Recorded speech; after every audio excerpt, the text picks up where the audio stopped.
ఆకాశంలో అలలాగా పోయే ఆ పక్షులనే చూడు, అనుకున్న గమ్యమెంతున్న గాని అవి ఆపవు తమ పరుగు.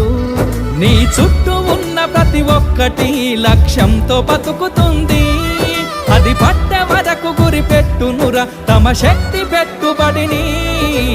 రాదురా ఏ విజయం నీ కోసం నా కోసం, ఎటుపోదురా నువ్వు చేసిన కష్టం ఎప్పటికైనా సొంతం.